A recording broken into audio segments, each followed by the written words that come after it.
From bustling cities to tranquil countryside, from exquisite gardens to primitive forests, see China in full bloom. Each year, millions of tourists flock to appreciate China's spring blossoms, fueling local economies. What do the flowers reveal about the country's environmental effort? How do the flowers transform local communities? And what hidden stories do these flowers tell? Let's dive into the magic of Blossom China. Have you ever heard of the train to spring? Well, in Beijing, every March and April, the epicenter of the peach blossom spring fever is at the Jungwa section of the Great Wall. And this train right here is going to take us deep into the heart of that pink paradise. Sounds like a dream ride. Let's give it a go.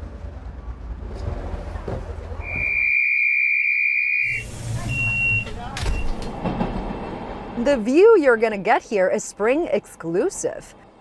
Tickets cost you 5 to 18 yuan or 70 cents to $2.50 US, depending on where you get on and off. And they do sell out fast. During peak time, this particular line sees about 10,000 passenger trips per day. 都漂亮，我们坐过这大好河山，挺好的，速度也很慢。对，带着孩子或者带着老人，坐在上面感受一下沿途的风光。景色很美，风景挺好，我从来没有这个时候来过。The train, which started operation in 2008, was not a scenic train per se in the beginning, but rather a commute train that connects suburban Beijing and neighboring Hebei province. Then came an interesting twist. In 2015, a photo of the train traversing a breathtaking sea of flowers became an instant internet sensation. Countless tourists started to flock in, and it became one of the best ways to celebrate spring ever since. What a spectacular view. It's drizzling a bit this morning, but it's even better. It's giving you that poetic vibe. It's almost like you're looking at this ancient Chinese landscape painting unfolding right in front of your eyes. You've got the entire mountain covered by greens and super blooms, and you've got the Great Wall in the backdrop, and the best part of it, you get to admire all that from the comfort of a moving train. 我来了一家子人好多。现在感觉就都开花了，还是很美的。非常好看，特别是上去的时候，就看到它爬到顶，看到它这样盘着上去，特别好看。Besides scenic train rides, another option for appreciating the beauty of spring is in local parks. People view cherry blossoms and take pictures with friends and family. 我特别喜欢春天，因为春天有很多下来的花花，而且草很绿。Yuyuantan Park is famous for its cherry blossoms. Every spring, thousands of trees burst into color.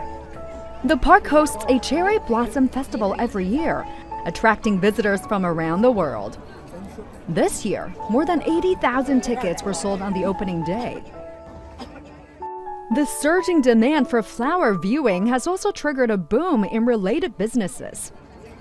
With the cherry blossom turning into a romantic and cultural icon, the number and types of cultural and creative products continue to grow.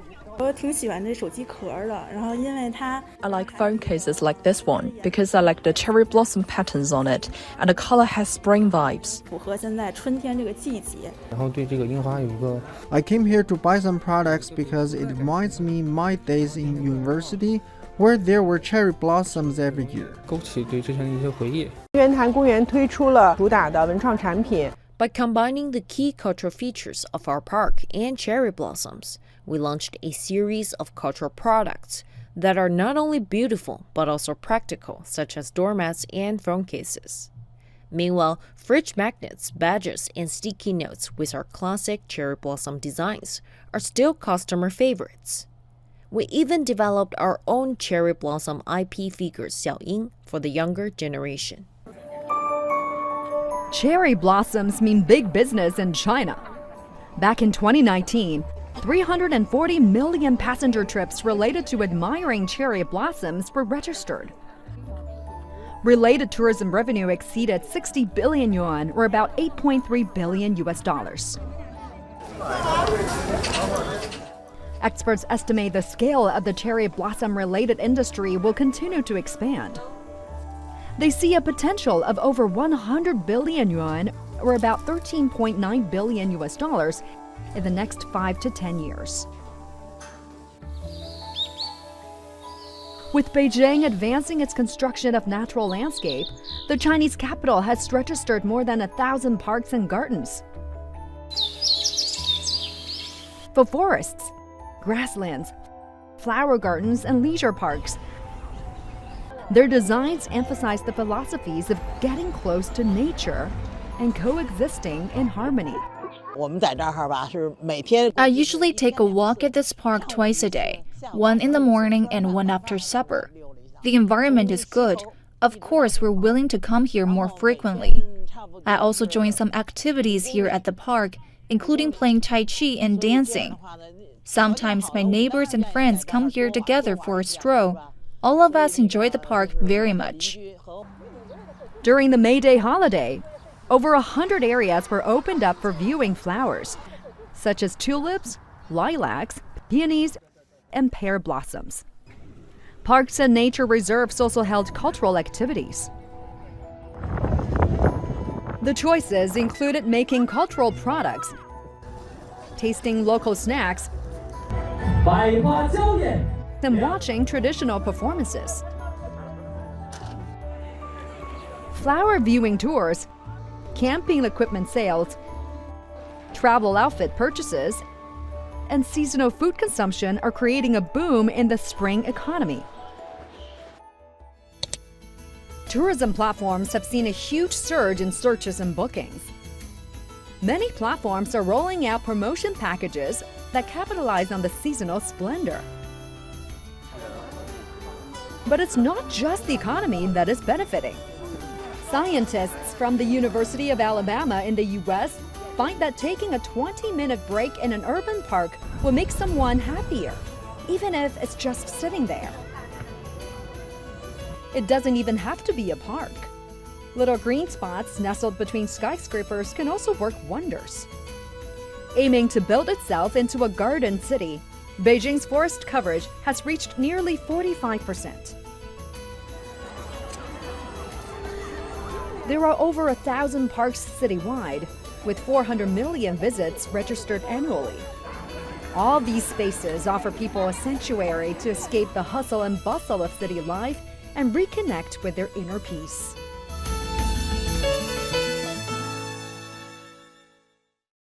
From bustling cities to tranquil countryside, from exquisite gardens to primitive forests, see China in full bloom. Each year, millions of tourists flock to appreciate China's spring blossoms, fueling local economies. What do the flowers reveal about the country's environmental effort? How do the flowers transform local communities? And what hidden stories do these flowers tell? Let's dive into the magic of Blossom China.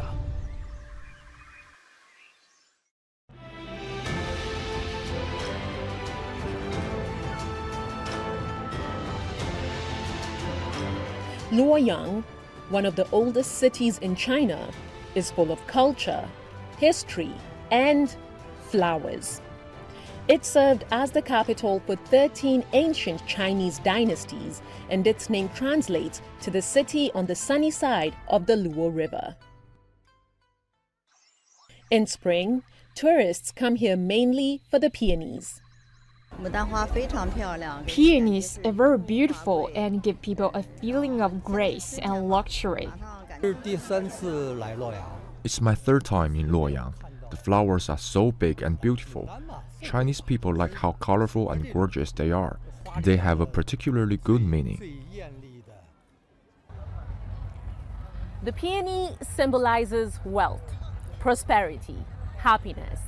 And here in Luoyang, in the peony capital of China, it's definitely flower royalty.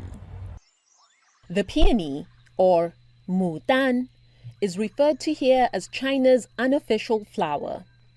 The Luoyang peony has been cultivated here for over 1,500 years, reaching its peak in the Song dynasty. Only the peony is worthy of being hailed as the beauty of the empire, a verse from the famous Tang dynasty poet Liu Yuxi.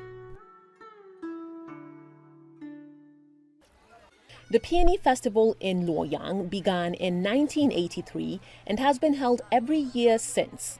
In 2008, it became a national intangible cultural heritage. I come from Nanning, Guangxi. The peonies are at their peak during the Luoyang Peony Festival. I accompanied my mother here to see the flowers. Luoyang has 20 peony viewing gardens containing over 1,000 varieties of the king flower. I can't even remember how many peony gardens I've been to. The flowers were so beautiful. It's very pleasing to the eye. The Chinese peony comes in 9 colors. In Shanghai, we also appreciate peonies, but the peonies here are larger, with more varieties and colors. We saw black peonies here. They were scarce but very beautiful. The flower is planted in over 5,500 hectares across Luoyang. The historical city is the starting point for a long industrial chain of several peony products, including essential oils, cosmetics, porcelain, and even diamonds. The city's peony industry, which is valued at 1.3 billion yuan, or roughly $180 million, employs over 30,000 people. At the China National Flower Garden, we meet Wang Yueru. She's been working in the flower industry for 30 years. Our garden covers more than 670,000 square meters. The peonies account for 70%, with more than 1,000 varieties and more than 600,000 peonies. We put up a greenhouse of more than 7,000 square meters over the flowers. It can moderate rain and sunlight, lower the temperature, and extend the flowering period. While traveling to a different part of the city, you may end up riding on one of Luoyang's 2 peony-themed trains for only 2 yuan, roughly 30 US cents, depending on where you get off. So this ticket gets you into one of these, a peony-themed train launched by local authorities in Luoyang in late March in honor of spring season, as well as the Mudan festival.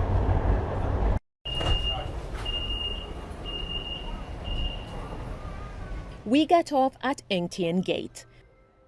Built in 605, it served as the south entrance to Luoyang's palace during the Sui and Tang dynasties.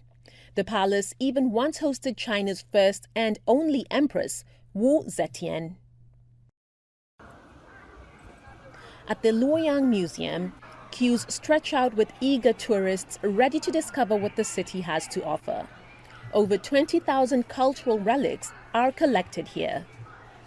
During the Peony Festival, the daily number of visitors reached the maximum. We expanded the quota to 15,000 people per day, and they are fully booked out 3 days in advance. The museum has been holding a peony exhibition to coincide with the festival. This winding stone path and illuminated walkway lead to a mystical world, well over 1,500 years old.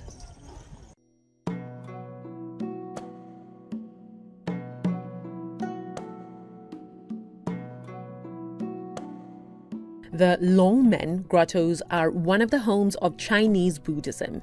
More than 100,000 images and statues of Buddha and his disciples are carved into the limestone cliff wall along the Yi River.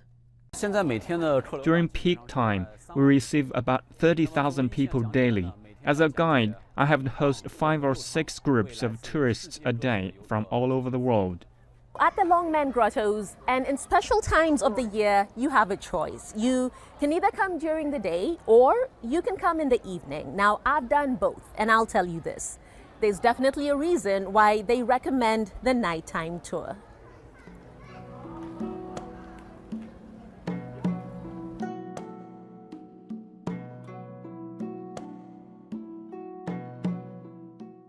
The Longmen Grottos are a spectacular sight, especially at night. The scenery under the lights is particularly stunning. I think the grottos are very mysterious. The miraculous craftsmanship makes me emotional. I admire the work of our ancestors. The highlight of the statues is the Losana Buddha, standing over 17 meters high and built during the Tang Dynasty. It commemorates the move of the capital from Datong to Luoyang during the Northern Wei Dynasty. In a 2024 report, Ctrip listed Luoyang on its top 10 list of popular destinations for flower tourism. Authorities say that from April 1st to 15th of this year, around 10 million tourists visited Luoyang, generating over $1 billion in revenue.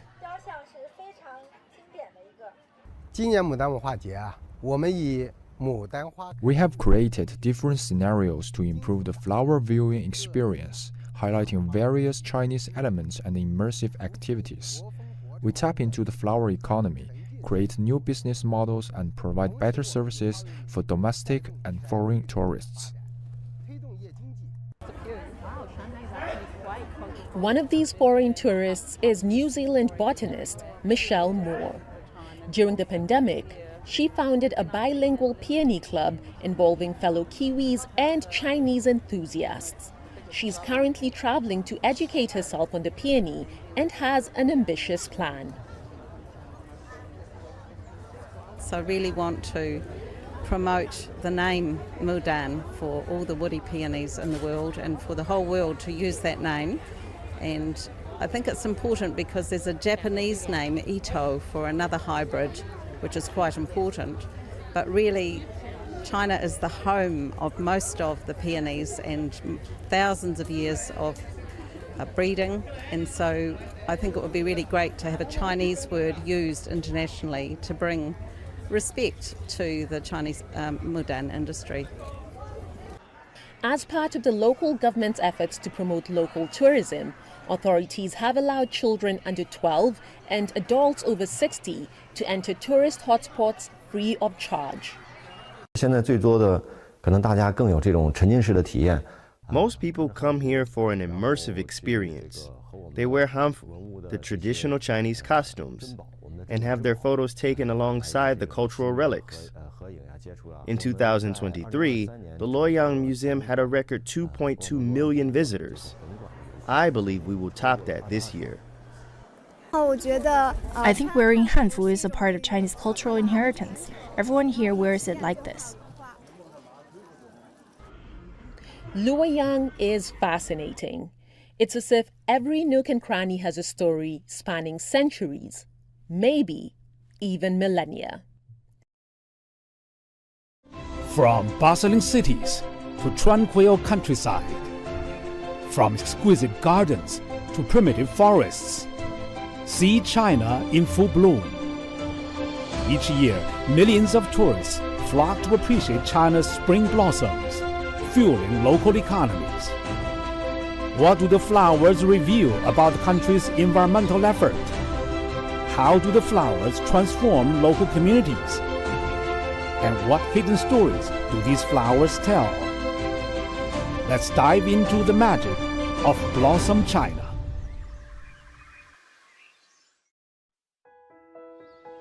Vibrant hues of azaleas as far as the eye can see, attracting visitors from afar every spring. This is so beautiful. I have never seen such a beautiful fairyland. It gives people a wonderful feeling. The azaleas along the way up here are bright and beautiful, giving me a sense of freedom and openness. Looking down from the top of the mountain also makes me happy. This is Baili Duzhuan Scenic Area in PTA, southwest China's Guizhou province, a once impoverished region that has revitalized its rural areas through focused development of its scenic and cultural assets. The park is considered the most beautiful and colorful belt of azaleas on Earth. It's also the world's largest preserved primitive azalea forest with over 40 azalea species. If the scene from above captivates you, wait till you see the flowers on the ground, because there's more than meets the eye on the trail, where the stunning colors of the azaleas, they stretch for more than 100 miles. But there's a backstory to this floral spectacle. It's how 150,000 residents nurtured a laid-back town into a present-day national agricultural tourism success story and a model for China's rural revitalization. Nearly 50,000 people, that's about 1/3 of the population, rely on the flower viewing economy to increase income in Baili Dujuan district. By developing different scenic spots, residents' income has increased. Many of them depend on tourism for a living. In 2013, the park was accorded the highest rating of 5A in China's classification of tourist destinations. Since then, officials say the Baili Dujuan scenic area has attracted tens of millions of domestic and international tourists. Every blossom season, tens of thousands of tourists visit the park at any given day. But the park's operations go beyond the peak bloom season. People come here to appreciate the azaleas in spring, to cool off during summer and enjoy the hot springs in winter. These 3 seasons help boost the sustainable development of tourism in Baili Dujuan for the whole year. The marriage of governance with foresight, people participation, preservation of nature, and reasonable use of science and technology, which is evident in the Huijing Flower Science and Technology Park. It's a company dedicated to propagating azalea species that bloom for 1 month longer. Really attractive. More than that, the park is also doing business with customers outside Guizhou, or even outside China. Last year, we exported sunflower to Vietnam and also sunflower to Korea from China, from our farm. We send all in this size to Korea and Vietnam.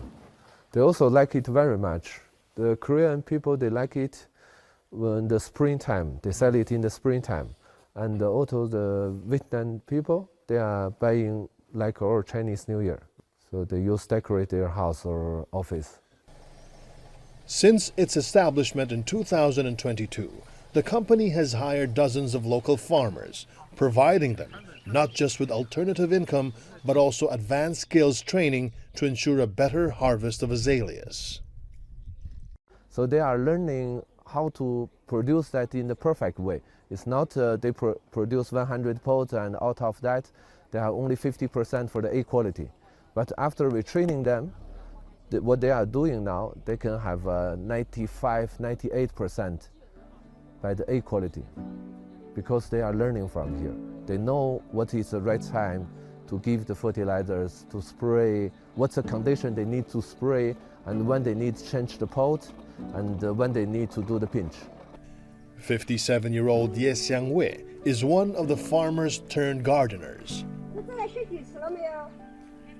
Before joining Huijing, she planted potatoes and corn, making less than 400 yuan or $55 per month.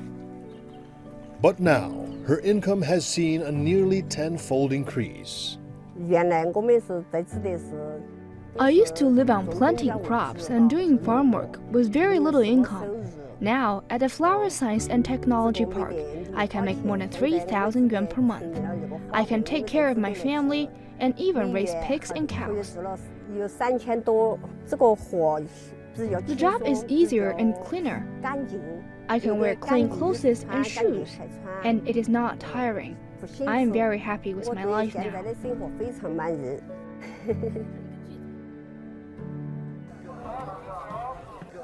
As millions of tourists flock to see the wonder of the Baili Duzhuan Nature Reserve Park, and as the district enjoys economic prosperity as a result, it is reassuring to know that every effort is made to leave no member of the community behind.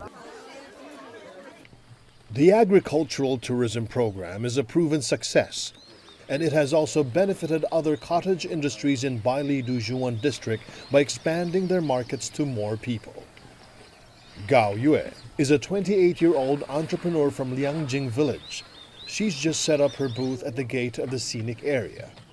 After graduating from Zhongnan University of Economics and Law in 2018, a prestigious university in Wuhan, she gave up her dreams in the big city and returned to her hometown to take over her family's fermented soybean sauce business. The soybean sauce enhances the flavor of dishes, especially when roasted over open fire. But Gao says the onset of electric and gas ranges have affected the use of their products as a condiment. So she has been making improvements to her family's sauce. There were a few years when our sales were not very good. Then I wondered if there's a way to make our sauce more convenient to use, like combining chili with it. Gao says she has a deep affection for her hometown and the sauces, which have put her through college. Now it's time to give back. Our workers are mainly hired from our village or nearby villages. They get a stable income here, and then their family living conditions also become better. Many of our workers have built new houses in recent years. Gao never sees her return home as a sacrifice. She says she is happy with her life now. Both my life and work are good here. I wake up every morning to a peaceful environment and fresh air, so I made up my mind to stay here. It's no surprise why so many tourists continue to be drawn to this place. It's not only the calming sound of the chirping birds, the cool spring breeze, the early morning fog penetrating deep into the woods, and the dewy azaleas that can turn one pensive. It's also the people who believe that they are all in this together, nature and mankind.